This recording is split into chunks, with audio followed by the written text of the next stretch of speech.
दोस्तों नमस्कार। घबराहट ऐसी होगी किसी ने सोचा नहीं था। और यह घबराहट अपने ही कामकाज को लेकर होगी, अपनी ही उपलब्धियों को बताने को लेकर होगी, उस बीजेपी को लेकर होगी जो बीजेपी अपनी उपलब्धियों के आश्रय और अपने अतीत के चकाचौंध के आश्रय बार बार ये कहने बताने से कतराती नहीं है कि देखिए हमारा अतीत कितना शानदार है। लेकिन इस दौर में 2024 की लड़ाई बदल रही है। और बीजेपी की आज जो दिल्ली में बैठक हुई जिसमें तय हो रहे थे कौन कहां से खड़ा होगा, उसमें सवाल तो बहुत थे लेकिन एक सवाल सबसे बड़ा था। इस दौर में युवाओं को ज्यादा से ज्यादा टिकट देने होंगे। उन युवाओं की तादाद 250 से 300 इस देश के भीतर में रखनी होगी। जो युवा नए चेहरे निकल कर आएंगे उनके जरिए अपनी उपलब्धियों को बताने की सोच मोदी सरकार के जरिए ज्यादा असरकारक होगी बनिस्पत की पुराने चेहरों के आश्रय। यानी कॉन्स्टिट्युएंसी दर कॉन्स्टिट्युएंसी युवापन बीजेपी को चाहिए। और इसकी सबसे बड़ी वजह यह नहीं है कि अतीत के चेहरे इस दौर में धूमिल पड़ गए या जो अनुभवी चेहरे थे उनकी अब जरूरत नहीं है। मसला यह हो गया है कि इस दौर में विपक्ष के तीन लड़के परेशानी पैदा कर चुके हैं। एक तरफ उत्तर प्रदेश में अखिलेश यादव, बिहार में तेजस्वी यादव और तीसरी तरफ राहुल गांधी जो लगातार देश नाप रहे हैं और मुद्दे दर मुद्दे उठाते हुए युवाओं को ही कह रहे हैं कि आप सोए हुए हैं, अगर आप नहीं जागे तो सब कुछ खत्म हो जाएगा। राजनीतिक तौर पर युवाओं के सामने बुजुर्ग राजनीति के मैदान में बहुत मायने रखता नहीं है। तो ऐसे में इन तीन लड़कों को काउंटर करने के लिए क्या युवाओं की फौज बीजेपी उतार देगी? मसला सिर्फ इतना ही है? जी नहीं, बात सिर्फ इतनी नहीं है। सवाल है कि पहली बार अगर मुलायम सिंह यादव की मौजूदगी नहीं है, लालू प्रसाद यादव की मौजूदगी नहीं है, सोनिया गांधी की मौजूदगी नहीं है, बल्कि उसकी बाद की वह पीढ़ी खड़ी हो चली है जो उन मुद्दों के आश्रय उस राजनीति को साधना चाहती है जिस राजनीति को इससे पहले साधा नहीं जा सका। और क्या यह कॉकटेल इतना असरकारक है कि एक के बाद एक अब रुकावट कैसे इन तीन लड़कों के सामने पैदा की जाए, इसको लेकर चिंता बड़ी होने लगी है। दरअसल मुद्दे बहुत साफ हैं। अखिलेश यादव लगातार पीडीए कह रहे हैं, यानी जिस लिहाज से वो चल रहे हैं उसमें पिछड़ा उनके लिए महत्वपूर्ण है। दलित महत्वपूर्ण इसलिए है क्योंकि मायावती को राजनीतिक तौर पर बीजेपी ने ठिकाने लगा दिया है।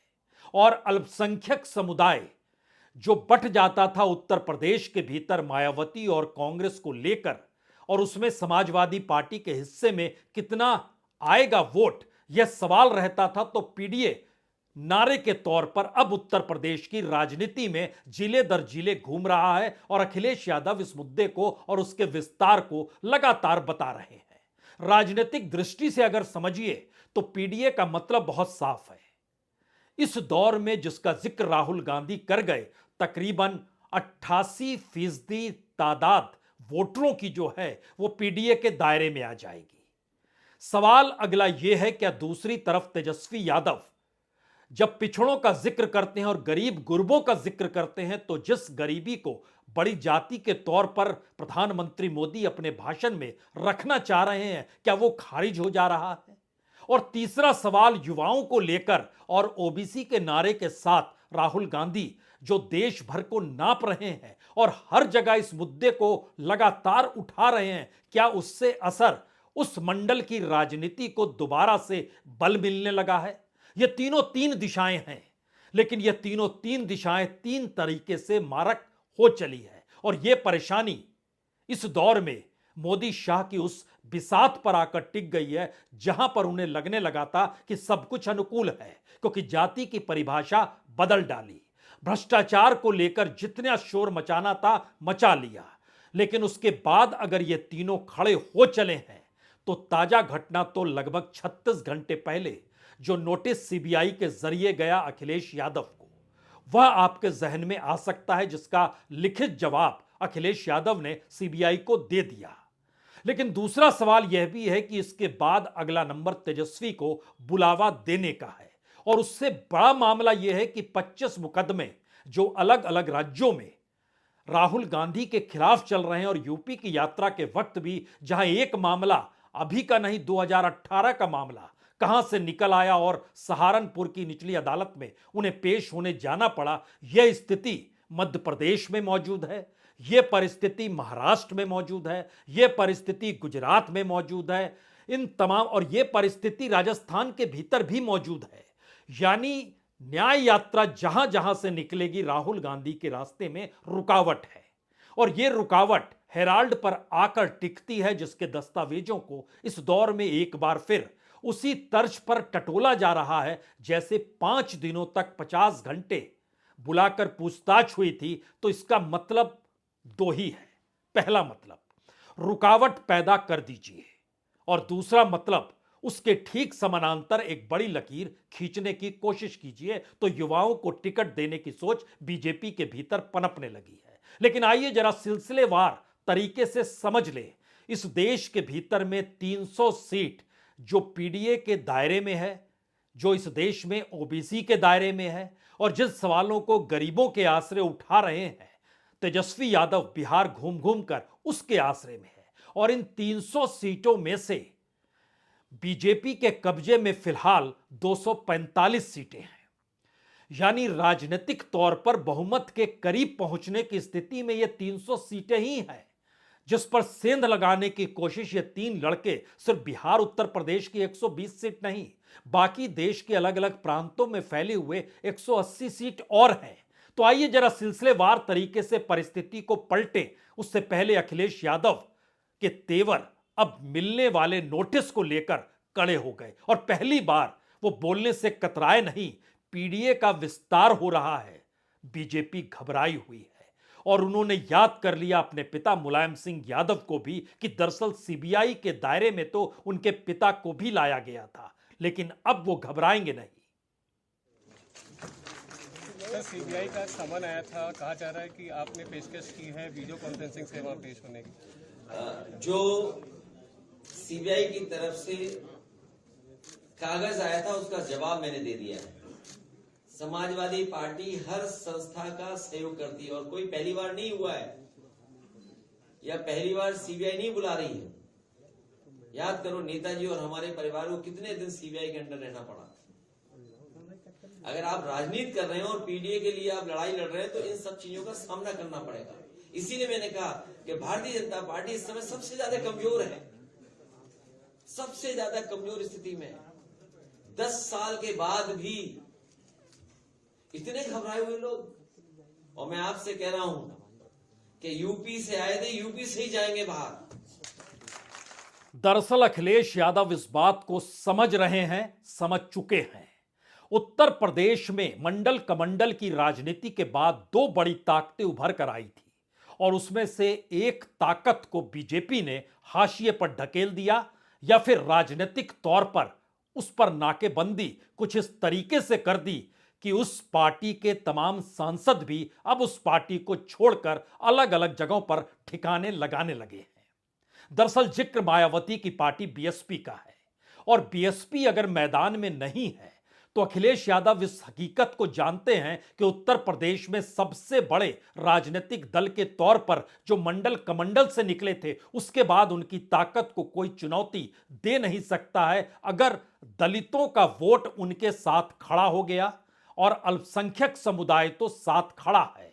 और जिस ओबीसी का जिक्र राहुल गांधी लगातार कर रहे हैं उसमें पिछड़ा शब्द जो उन्होंने अब जोड़ दिया है, यह तीन परिस्थिति अगर चल पड़ी तो 2024 की तस्वीर बदल जाएगी। इसीलिए अखिलेश यादव ने आखिरी लाइन में कहा ये यूपी से आए थे और यूपी से ही जाएंगे। तो क्या चुनौती इतनी बड़ी उत्तर प्रदेश की 80 सीटों को लेकर है या फिर यह कहा जाए कि सिर्फ यह एक तात्कालिक परिस्थिति भरा है?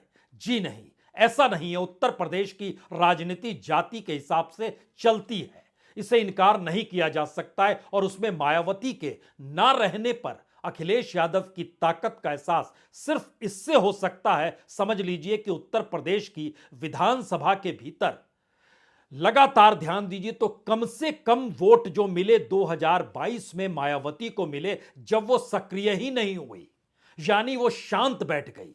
यानी वो मायावती जो इससे पहले कभी भी 22% वोट से कम लाती नहीं थी, उनका वोट एक झटके में 12% पे पहुंच गया। लेकिन इसका लाभ समाजवादी पार्टी को हुआ, इनकार किया नहीं जा सकता है। उनके अपने वोट बैंक में 10% वोट का इजाफा हुआ। इनके वोट बैंक में यानी मायावती के वोट बैंक में 10% की कमी आई। लेकिन ऐसा नहीं है कि बीजेपी को इससे बहुत लाभ हुआ हो। बीजेपी को बहुत लाभ नहीं हुआ, लेकिन बीजेपी को नुकसान नहीं हुआ जो मायावती के खड़े होने पर हो सकता था।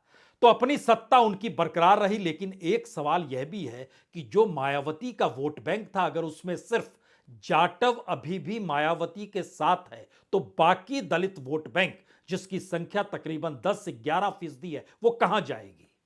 वो क्या वाकई इस दौर में बीजेपी के साथ चली जाएगी या फिर अखिलेश और राहुल की दिशा में जाएगी?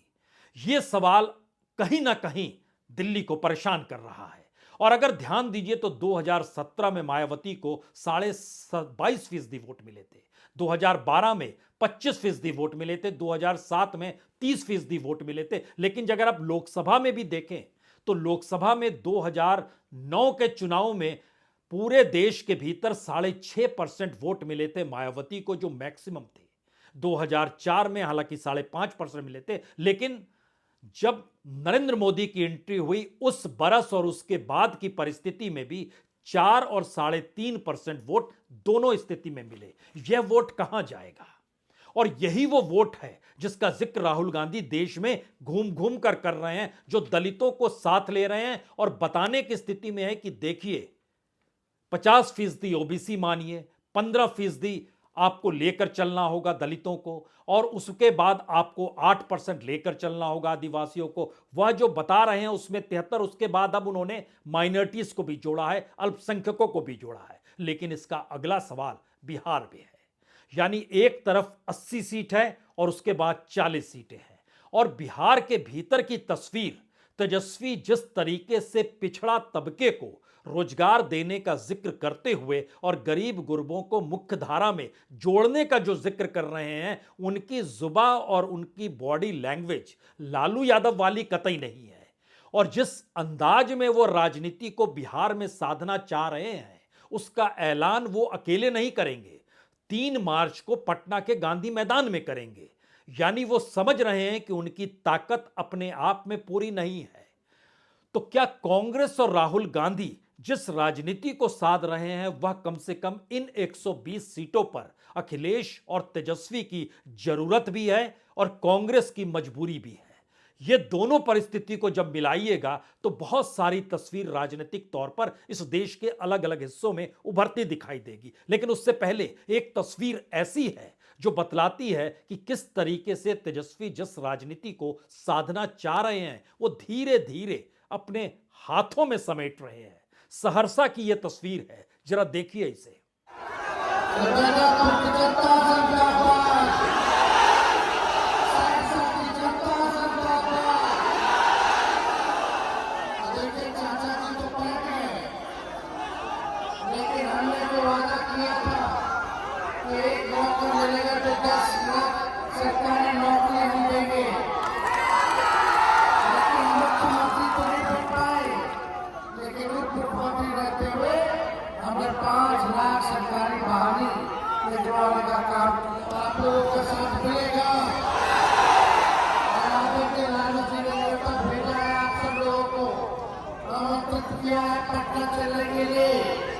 पटना में हम लोग महाराणा करने जा रहे हैं, जनविश्वास महाराणा, तो उस पर आप सब लोगों को पटना। तेजस्वी इस हकीकत को जानते हैं कि बिहार देश में सबसे गरीब राज्य है और यहां पे सबसे बुरी स्थिति राज्य के किसानों की है, जो कि पंजाब और हरियाणा जाकर मजदूरी करता है। यानी वो किसान नहीं है, वो मजदूर है। और मनरेगा के तहत भी जो मजदूरों को काम मिलता है, वो बिहार में 45 दिनों से ज्यादा काम बरस भर में मिल नहीं पाता है। यानी 100 दिन की गारंटी भी पूरी हो नहीं पाती है। और इसके ठीक समानांतर एक युवाओं की पूरी लंबी फौज है जिसके पास कोई काम नहीं है। अग्निवीर योजना का सवाल हो या फिर बुजुर्गों को लेकर भी सवाल है। इसीलिए बिहार और उत्तर प्रदेश के बहुत सारे मुद्दे एक लकीर की तरह है, जिसके दायरे में बीजेपी अगर उत्तर प्रदेश में फिट बैठ गई तो फिर वो बिहार में फिट क्यों नहीं बैठी, और अगर बिहार में फिट नहीं बैठी तो उत्तर प्रदेश में उसको वहां से हटाना क्यों मुश्किल नहीं है। दरअसल ये अंतर्विरोध का सवाल है। बीजेपी की राजनीतिक प्रयोगशाला में बिहार अभी भी आ नहीं पाया है, लेकिन उत्तर प्रदेश आ गया। योगी की राजनीति और इन सब के बीच अयोध्या का बीजेपी के राजनीतिक नब्ज की तौर पर रहना, जिसकी धड़कनों के आश्रय हिंदुत्व का पूरा शोर इस देश के भीतर में मचा। लेकिन क्या यह राजनीतिक सफलता इससे भर मिल जाएगी या फिर आर्थिक परिस्थितियां परेशान करेगी? इसीलिए ध्यान दीजिए, 3 मुद्दे अखिलेश यादव भी उठा रहे हैं और 3 मुद्दों का जिक्र अपने तौर पर तेजस्वी भी कर रहे हैं। उस दायरे में गरीब पिछड़ों के रोजगार का सवाल तो है ही, वह पुरानी पेंशन का सवाल भी है, वह एमएसपी का सवाल भी है, वह रोजगार के साथ साथ जो एजुकेशन सिस्टम है उससे जुड़ा हुआ सवाल भी है, और जो परीक्षाएं होती हैं और जो पेपर लीक हो जाता है उससे जुड़ा हुआ सवाल भी है। और इन दोनों जगहों पर डबल इंजन की सरकार है, तो राजनीतिक तौर पर यह 120 सीटें क्या दिल्ली को अब परेशान तो नहीं कर रही है? क्योंकि अगर यह सियासत उत्तर प्रदेश में डिग जाएगी तो फिर वो खतरे की घंटी समूचे देश के लिए होगी। और शायद इसका अंदेशा इस बात से भी समझा जा सकता है कि जो काम इस देश के किसी भी हिस्से से हो सकता है वह उन्हीं प्रदेशों में जाकर प्रधानमंत्री मोदी क्यों कहते हैं। वह बिहार की यात्रा पर भी जाने वाले हैं, वो उत्तर प्रदेश भी लगातार जा रहे हैं। वो कल महाराष्ट्र के यवतमाल में थे। यवतमाल विदर्भ का इलाका है। विदर्भ पूरे तरीके से किसानों की वजह से जाना जाता है, और यहां पर किसानों के मुश्किल हालात कोई छुपे हुए नहीं है और कोई आज से नहीं है। ये मनमोहन सिंह के काल में भी थे और मौजूदा वक्त में भी है। लेकिन इस राज्य के भीतर विदर्भ का इलाका और मराठवाड़ा का इलाका, ये दोनों इलाका उन मुद्दों से प्रभावित है जिन मुद्दों को ये 3 लड़के उठा रहे हैं। वो पिछड़ों का मसला हो, वो किसानों का मसला हो, वो गरीबी का मसला हो, वो मजदूरों का मसला हो, और वो दलितों का मसला हो, ये तमाम जगहों पर ये मुद्दे लगातार रेंगते हैं। मराठवाड़ा और विदर्भ तो इसकी राजनीतिक जमीन रहा है। लेकिन यवतमाल में जाकर उन्होंने प्रधानमंत्री किसान सम्मान निधि की 16वीं किस्त जारी की, 21,000 करोड़ रुपए की। लेकिन यवतमाल में जब वो भाषण दे रहे थे तो वहां पर खाली कुर्सियां बहुत कुछ कह रही थी।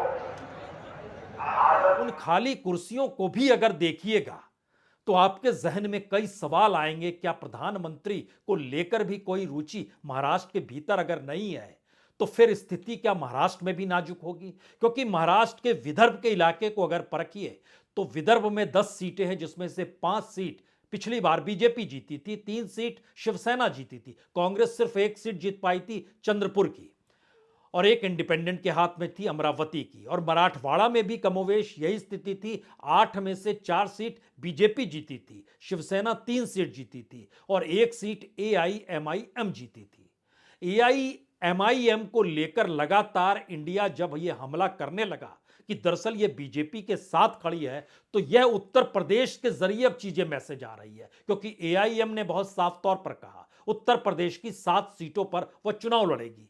वो 7 सीट समाजवादी पार्टी के गढ़ के तौर पर है। मुरादाबाद, फिरोजाबाद, संभल, बदायूं, अमरोहा, मेरठ, आजमगढ़, इन जगहों से AIM लड़ेगी। अब सवाल यह है कि क्या पहली बार 2024 का चुनाव एक ऐसे चुनाव में तब्दील हो जाए जिसमें कोई तीसरी पार्टी मायने बिल्कुल ना रखे? क्या वाकई ऐसी स्थिति आ सकती है? ऐसी स्थिति धीरे धीरे बन रही है और राजनीतिक तौर पर यह मुश्किल इसीलिए दिल्ली की सत्ता के सामने है कि वह जिन उपलब्धियों के आश्रय, जिन लाभार्थियों की तादाद के आश्रय और लगातार विकसित भारत के उस सपने को लेकर वो चल रही है, जिसमें इकोनॉमी तीसरे नंबर पर अगले 2 बरस में हो जाएगी, यह सब कुछ जो दिखाया बताया जा रहा है, उसके पीछे की हकीकत की पोल पट्टी कोई दूसरा नहीं खोल रहा है। यह राहुल गांधी अपने तौर पर लगातार युवाओं को बता रहे हैं कि देखिए, आपकी मौजूदगी कहीं नहीं होगी।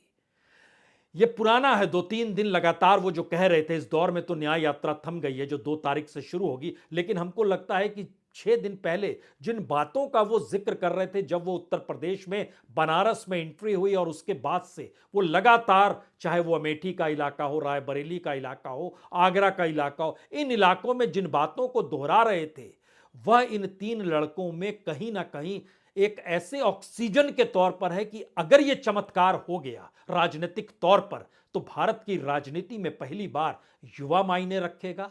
पहली बार इस देश के भीतर में जातीय समीकरण संख्या के लिहाज से मायने रखेंगे। और तीसरी परिस्थिति यह है कि जिस राजनीति को बीजेपी कॉरपोरेट के आश्रय साधना चाह रही है, वो एक झटके में उसका ट्रांसफॉर्मेशन या उसका बदलाव किसान मजदूरों को लेकर होगा। तो क्या उस दिन की बात हमें लगता है राहुल गांधी की एक बार जरूर सुननी चाहिए। तुम लोग सोए हुए लोग हो, मैं खुल के तुम्हारे सामने बोल रहा हूं, तुम लोग सो गए हो।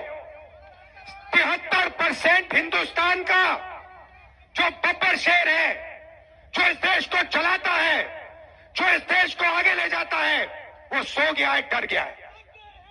ये देश की सच्चाई है। आप कहो जितना कहना है, अग्निवीर नहीं होगा, अग्निवीर नहीं होगा, नहीं होगा। 73% में दम नहीं है। होगा, कैसे नहीं होगा? अदानी ने डिसाइड किया, होगा होगा। नरेंद्र मोदी ने डिसाइड किया, होगा होगा। 90 ब्यूरोक्रेट्स ने डिसाइड किया है, होगा होगा। दम नहीं है तुम में। असल में राहुल गांधी समझते हैं इस देश में राजनीतिक तौर पर अगर युवा खड़ा हो गया तो फिर कोई भी सत्ता हो, उसको बदलने से कोई रोक नहीं सकता है। और इसको भारत की राजनीति में कई बार प्रयोग किया गया। वीपी सिंह बफोर्स कांड को लेकर निकले थे, इंदिरा गांधी की इमरजेंसी के खिलाफ जनता पार्टी बनी तो और जेपी का आंदोलन शुरू हुआ तो वह भी निकला था। भारत की राजनीति में कई मौकों पर प्रयोग हुए हैं। मंडल के दौर की राजनीति को परख लीजिए, उस दौर में युवाओं के संघर्ष को पनप लीजिए। राहुल गांधी इस बात को समझ रहे हैं, लेकिन इस देश में किसानों की हकीकत शायद सबसे त्रासदीदायक है। और अगर 9 करोड़ किसानों को किसान सम्मान निधि, जो प्रधानमंत्री हर 4 महीने पे 2000 रुपए देते हैं, अगर वो मान रहे हैं कि इससे वो संतुष्ट हैं, तो जरा सोचिए सच क्या है किसानों का। इस देश में 3 करोड़ 18 लाख किसान ऐसे हैं जिनके पास आधा हेक्टेयर जमीन भी नहीं है। उनके पास 0.40 हेक्टेयर जमीन 3 करोड़ 18 लाख ऐसे हैं। और 3 करोड़ 31 लाख किसान ऐसे हैं जिनके पास 1 हेक्टेयर से कम है, लेकिन आधे हेक्टेयर से ज्यादा है। यानी इस देश में 1 हेक्टेयर जमीन पर खेती करने वाले किसानों की तादाद तकरीबन 6.5 करोड़ है। 6.5 करोड़ का मतलब 6.5 करोड़ परिवार है। और शायद यही वो स्थिति है जिसको लेकर घबराहट मुद्दों के आश्रय पहली बार इसलिए नहीं है कि वो बेटे हैं लालू यादव के तेजस्वी, इसलिए नहीं है कि वो बेटे हैं मुलायम सिंह यादव के, या राहुल गांधी बेटे हैं सोनिया गांधी और राजीव गांधी के।